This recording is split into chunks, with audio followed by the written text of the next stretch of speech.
makikita ninyo, wala pa yung counter natin. Hindi pa siya open. So, hintayin na lang muna natin. Ay, hindi. Ayun. Open na pala. 5J310. Ayun. Check-in open. Okay, pwede na tayo mag-check-in. E22 to E29. Ayun na. E22 to E29. Gate 116. Flight 5J310. Tara. Travel tax. Dito. Then, papunta na tayo ng check-in. Mag-check-in na tayo.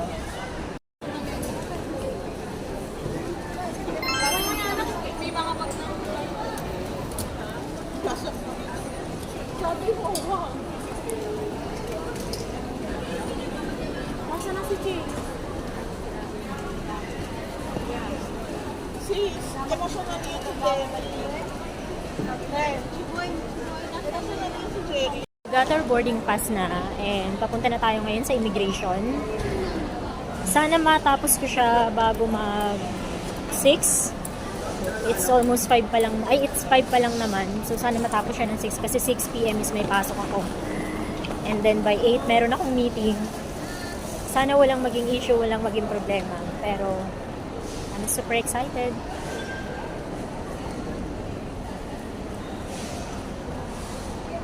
At sana wala rin ganong pila dun sa immigration. Para maging settled na tayo. Bawal yung phone. Sige, update ko na lang kayo later.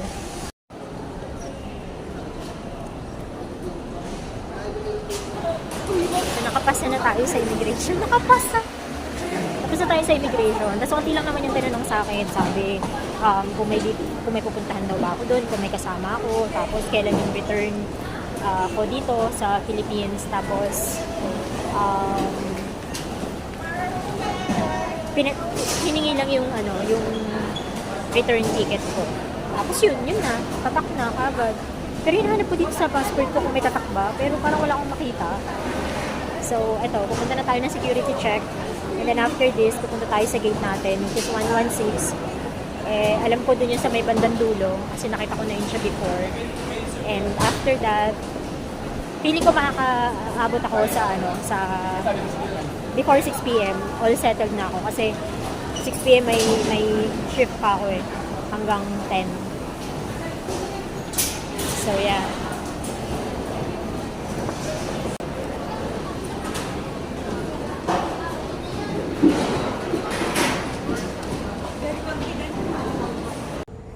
Once again, Ethiopian Airlines is calling the attention of the outgoing passenger.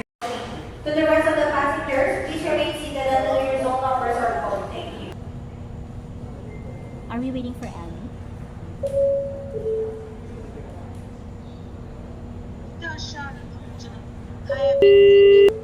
I'm not sure if because I just got a news from him that they've got an outage. It's already 9:30 and isang oras na lang yung hinihintay ko and lilipad na kami, may pakpak yard. So ayun, tapos na rin yung meeting ko, officially naka-leave na ako and nakakatuwa lang kasi yung isang meeting ko is na cancel. So ayun, masaya ako kasi hindi ko na kailangan makapag-meeting and medyo inaantok-antok na rin ako. So, okay na rin yung hotel ko. Finally, nasettle na rin yung payment.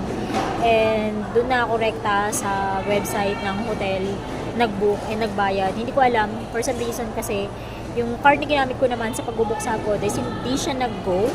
Pero, SIM card naman yung ginamit ko and nag-push naman siya doon sa website nung nagbabayad na ako. So, yun, nag-chat na kami ng, buti na lang, may 24/7 na customer service yung hotel, tapos nag-usap kami through line. So, sabi niya okay na po, na-confirm na, na-receive na yung payment, marireserve na po yung bed ninyo.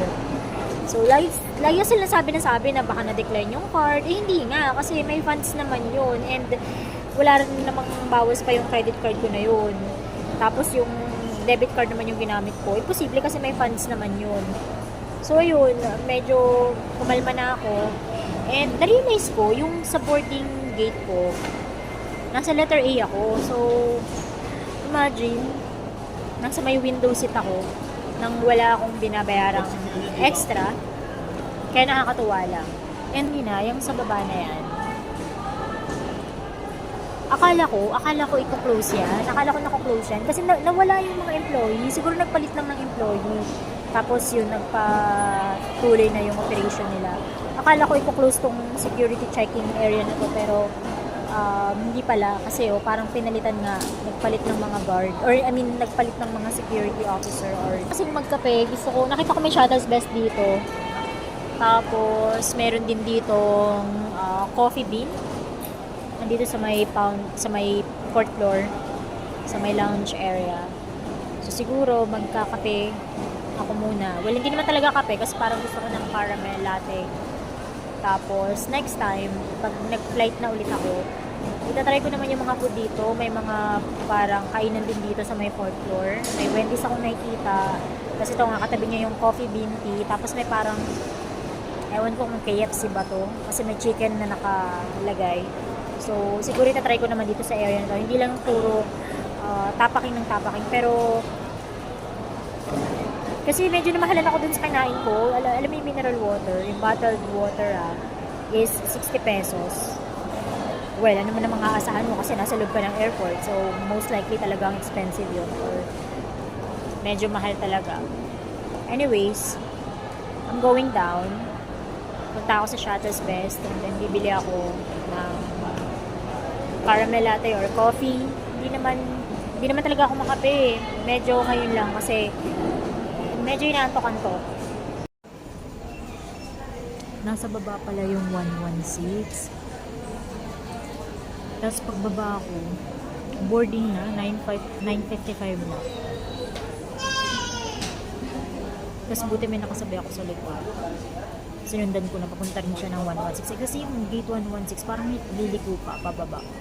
Tapos hagdan pa, pababa pala. Liliko, di ba 115. Tapos kakanan ka, tapos bababa ka. 2 beses. Tapos yun yung 116. Tapos boarding na pala. See you guys in Taiwan.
Pandaigdig ng Taipei, maligayang pagdating.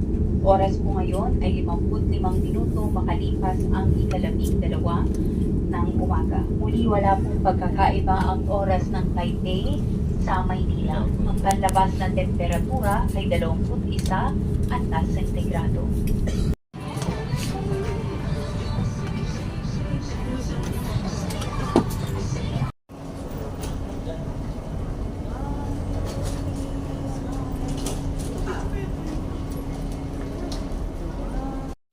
Arrival stuff. Sabi arrival.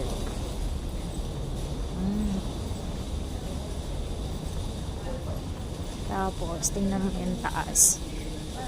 Transfer. And then yung taas, sabi ay immigration. So, I guess nasa tamang daan ako.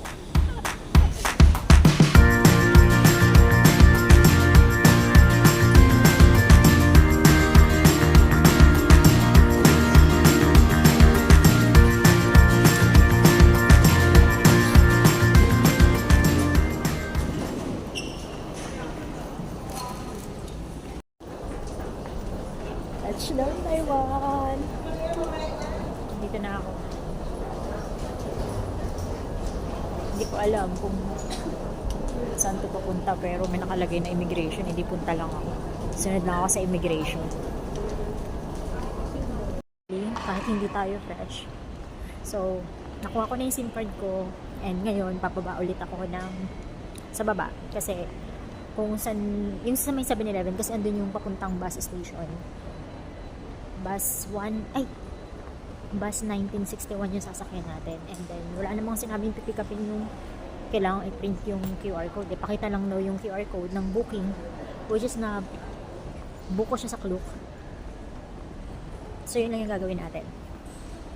It's already 4:40. So, I'm hoping na before 6 nasa may Taipei main station na tayo. Kasi, hahanapin pa natin yung hotel. And knowing me, hindi masyadong magaling sa direction. And natest ko naman na yung data ko, okay naman. Gumana siya. Ewan ko, hindi na naset yung APN pero gumana siya nung pagka-insert ko dito sa phone ko. Gonna update you later. Buti na lang talaga dun ako nagpabook sa Unite Traveler. Kasi ang opening nila is 4:30.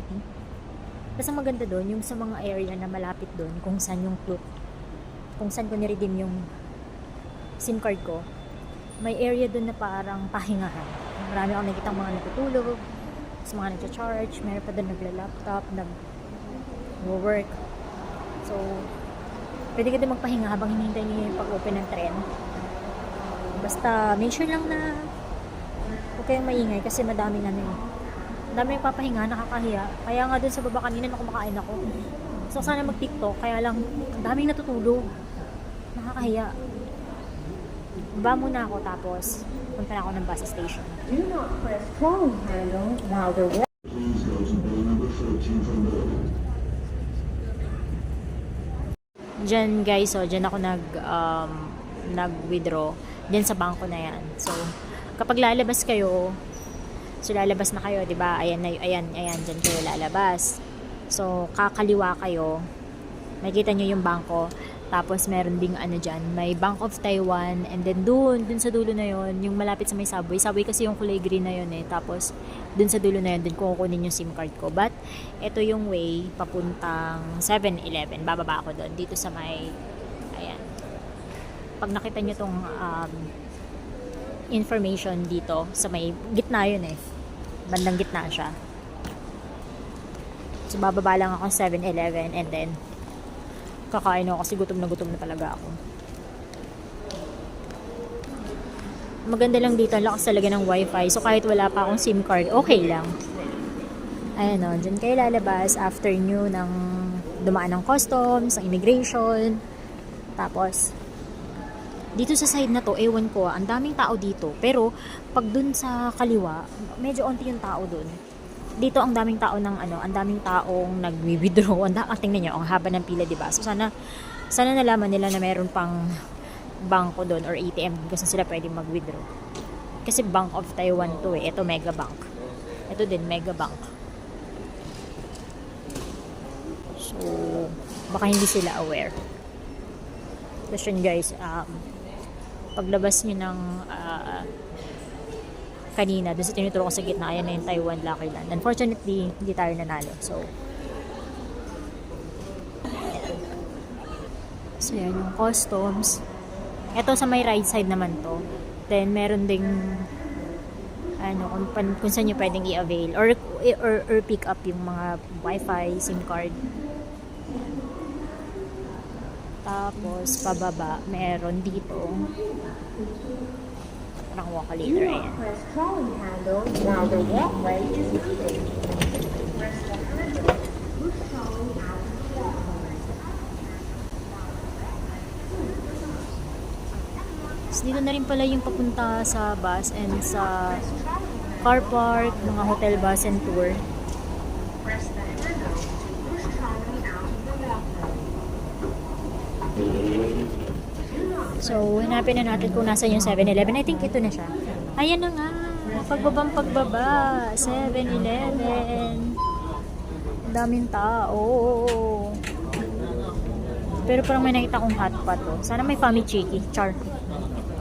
Tapos dito pwedeng kumain. And dito na yung ticketing counter. Papunta daw dun yung ticketing counter. I think yung sa bus yun. Sana may outlet para pagtapos kumain dyan na lang din ako mag-charge. But for now, hanap muna tayo ng pagkain kasi sobrang nakakagutom na talaga.